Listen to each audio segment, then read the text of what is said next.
Hello everyone, I have decided to do a little replay for you guys. So I went on gamereplays.org and found this replay.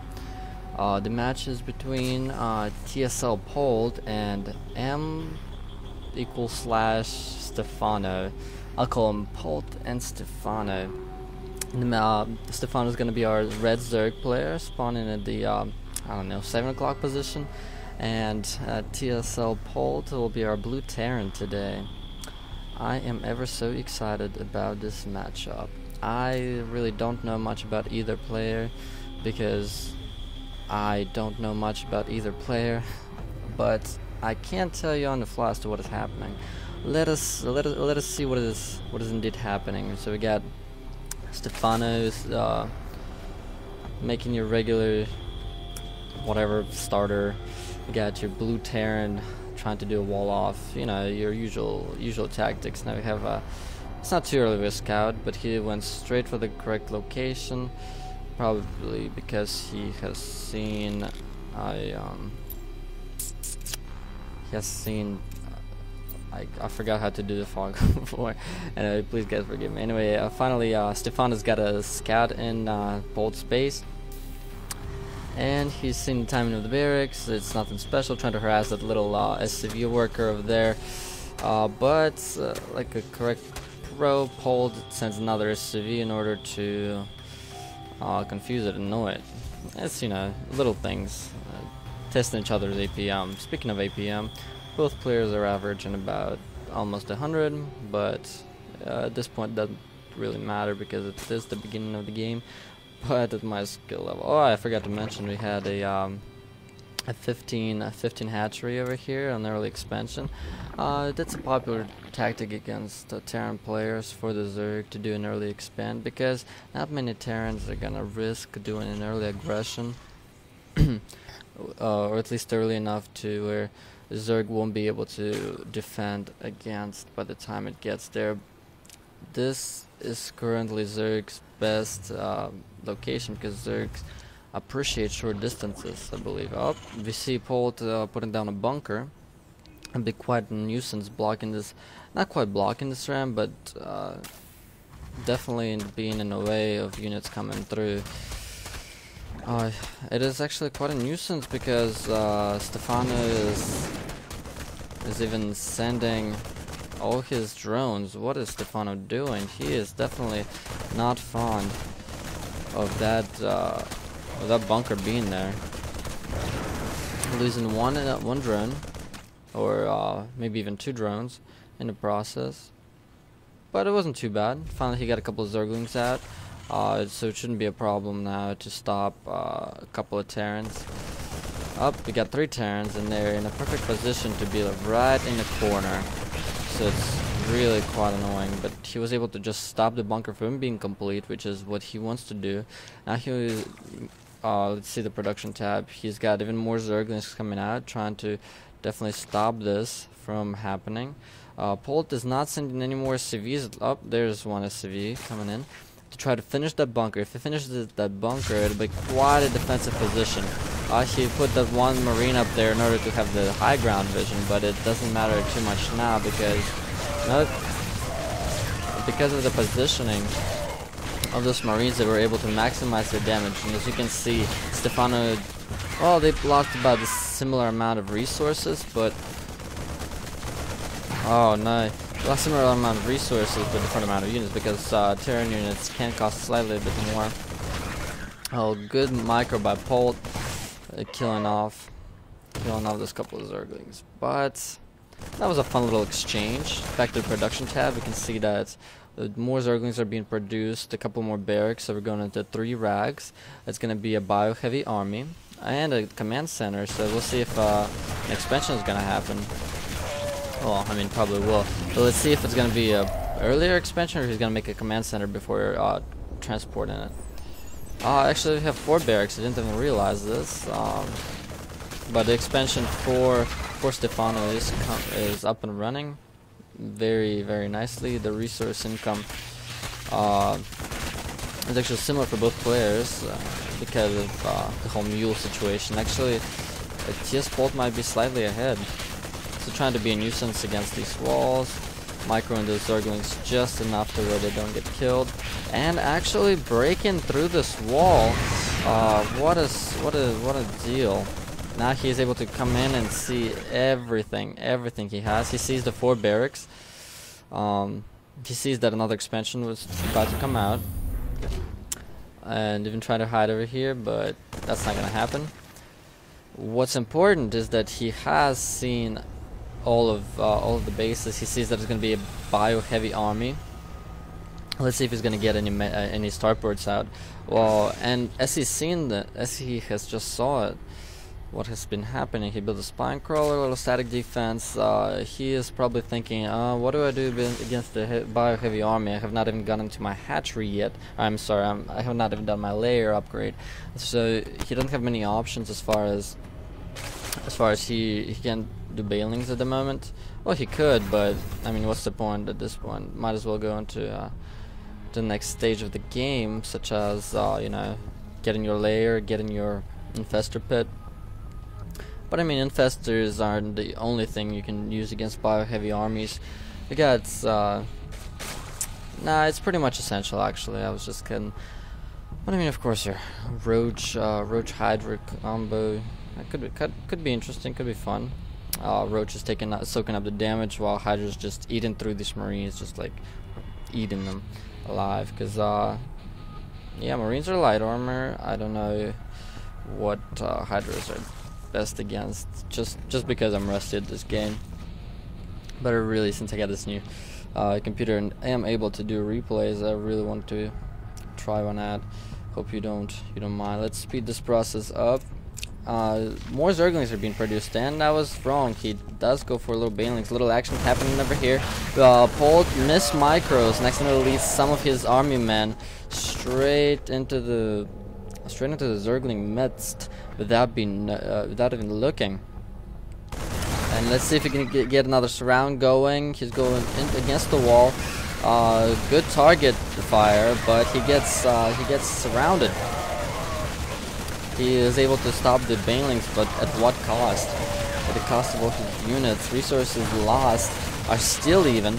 Marines are a good match against Zerglings, but we can see that Stephano, our Zerg player, did get slightly ahead. A couple of banelings over here, poking around, seeing what's up. Even more banelings. I guess income-wise, we have a lot of gas for Stephano. And let's see what we can do. Almost no defense at this point. It's gonna stop a couple of Marines. We're gonna see what he can do. But those banelings are so slow. No upgrade on their speed. And let's go. What can we do? What can we do? Oh, he actually did a 2-pronged attack. It is based near impossible to save his SCVs now. It will require some beautiful micro. Oh, too much. I believe there was too much waste in that unit. He's trying to spread his units as far apart as possible, but losing all of those SCVs was devastating. Resources lost. As we can see, Stephano is actually slightly behind, but he did not lose his SCV count. Worker. Oh, effective APM. That's nice. Is there a shortcut?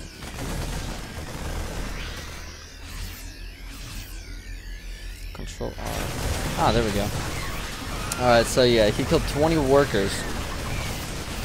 And he's still going. Being a complete nuisance. At this point, I don't see how Polt could recover.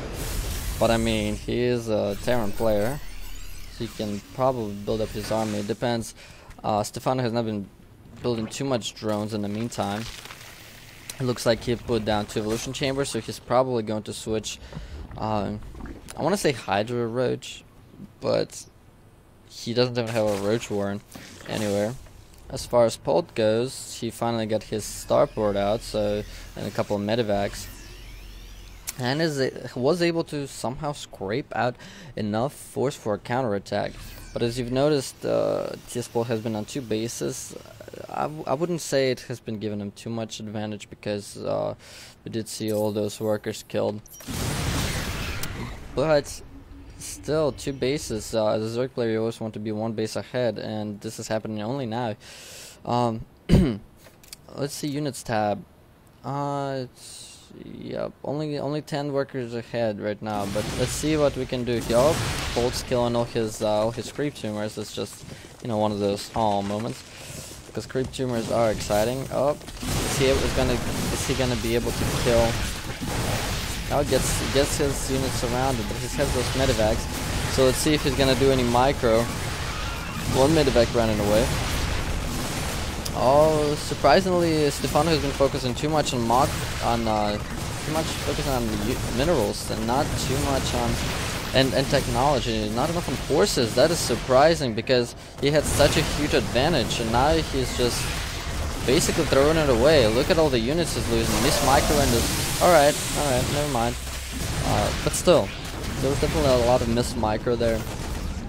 Just running the Zerglings raw just around the units, and look, he didn't even clean up the entire army. They're just gonna go back, heal up, round 2.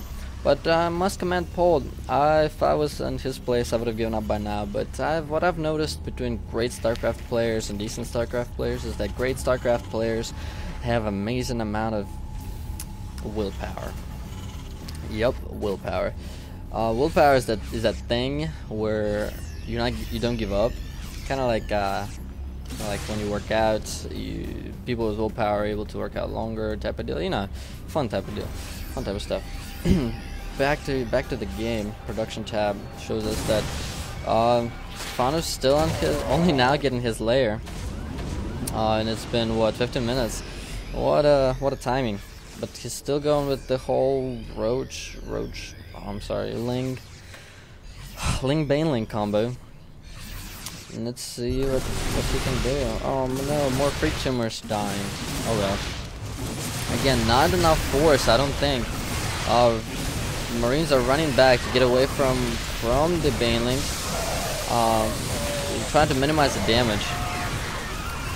Able to do some pretty nice micro. Units get surrounded over here. Wasn't able to do the entirety of what he wanted. His army gets cleaned up, and we see a counterattack by Stephano. Let's see. Mr. Stephano, what are you gonna do? You're not going to counterattack, because we do have all these Marines over here, and in a nice position to just block attacks.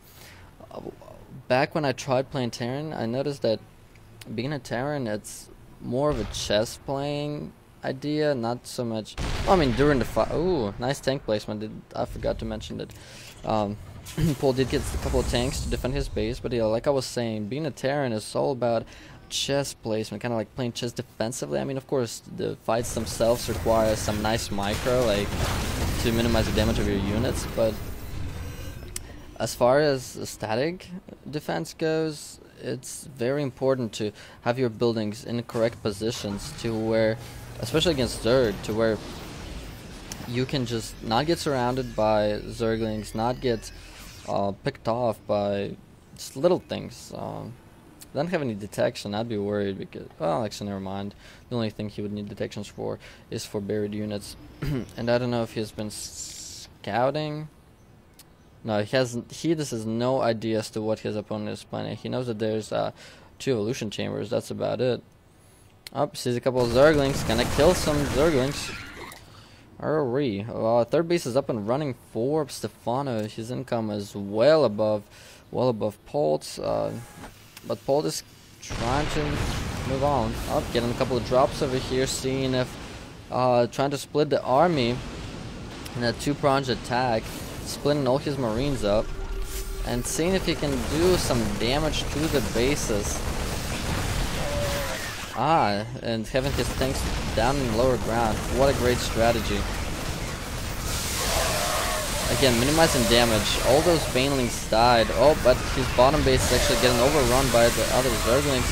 But just not quite enough. The placement of his units was amazing. Losing all those Banelings on the high ground made a just brought the odds way for TS Polt, because Stephano is just losing great amounts of minerals, especially gas with all those banelings wasted.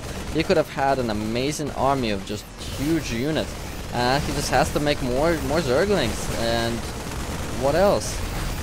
They're all streaming over, not fighting right now. They just, I can't believe it, but it seems like Stephano is actually is losing this. Oh my goodness, who could have thought that the TS Polt would be able to just come back to this game so well.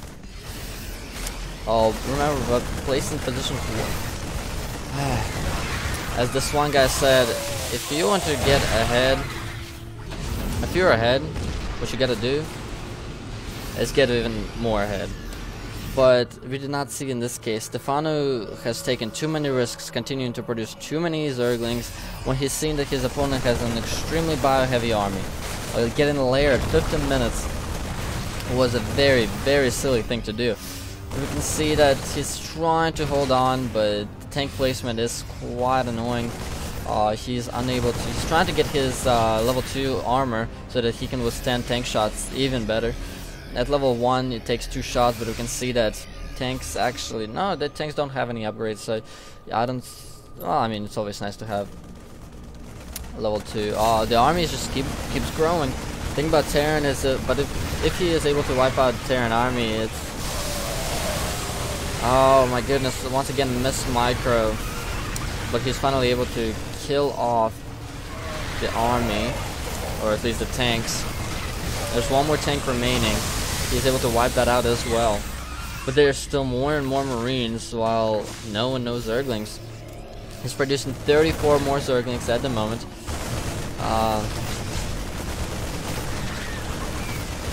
Let's see if he is able to stop it.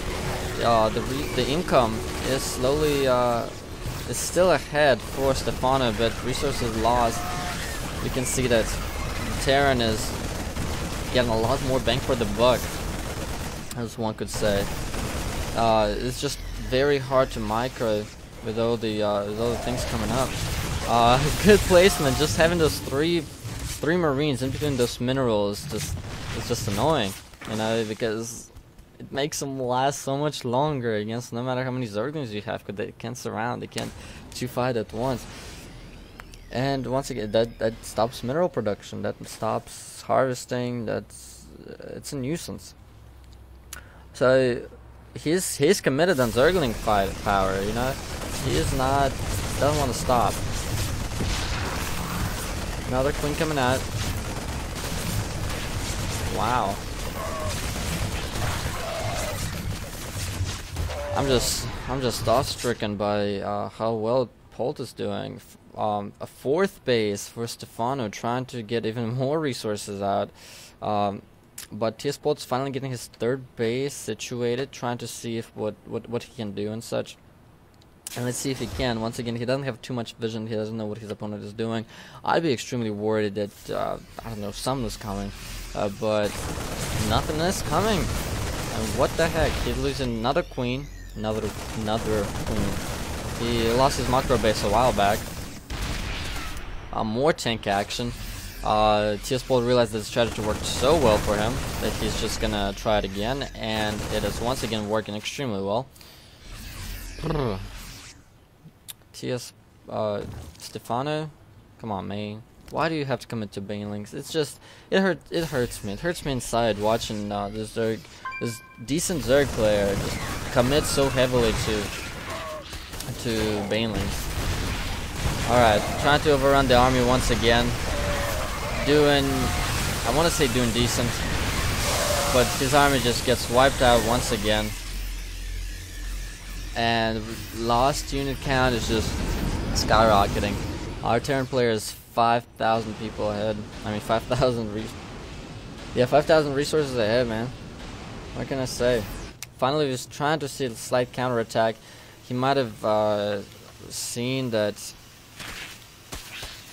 There was a base, and he is actually able to wipe out quite a lot of SCVs. I wonder if TS Polt is noticing this. No, he's too busy microing over here. Finally, he noticed and tries to withdraw his SCVs, but it is too late. he was able to actually kill quite a lot of SCVs there. I mean, if we look at our... Oh, actually, that's a good question. Workers killed. Yeah, Stephano's way ahead, so he should not have a problem. Why does he switch? His economy is doing so well. Finally, TS Polt decided to switch up his strategy, put tanks on lower and upper ground to see how well this separation powers work for Stephano. Stephano has lost so many units in comparison to our Terran player, but because Terran player was able to just get amazing amount of value out of his units. He's trying to overrun the lower ground, not caring about his upper ground, but it's just too many Marines, not enough Banelings. It's impossible to just make it all count, or make it count make it count correctly. So you see these little exchanges, just more Banelings, more everything coming out. Nothing is changing. The only thing is both players are trying to upgrade a little bit further, but even that is not serving. Oh, finally it looks like all the queens are getting wiped out. More Zerglings are coming in trying to wipe out anything they can, but these medevacs are a nuisance. Just being there makes them makes those Marines just invincible almost. It is so hard.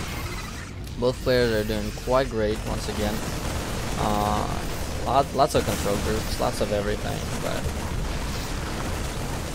finally we see that our Terran players definitely getting ahead. I did not think that he would be able to come back after that one thing.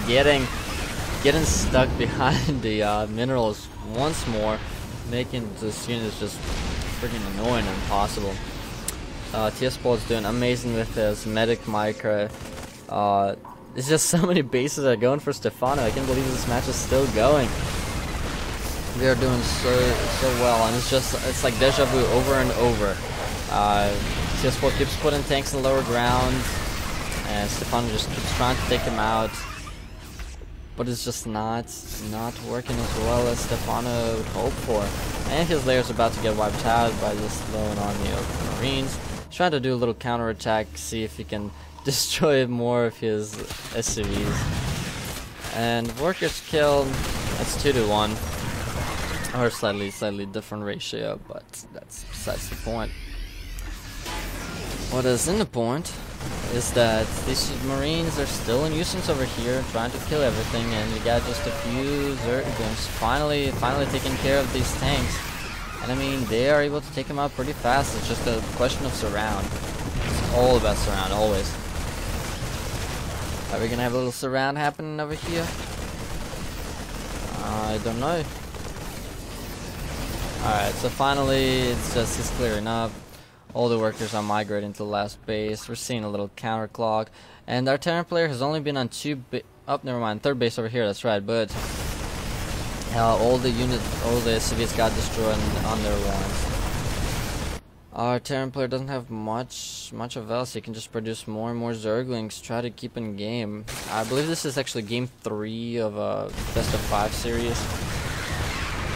So depending on who was what, it may be a very important game. So both players are trying hard. Definitely have a lot of willpower. Polt definitely has a lot more. Stephano, well, sorry to be biased, but he did almost, as I felt, almost lost.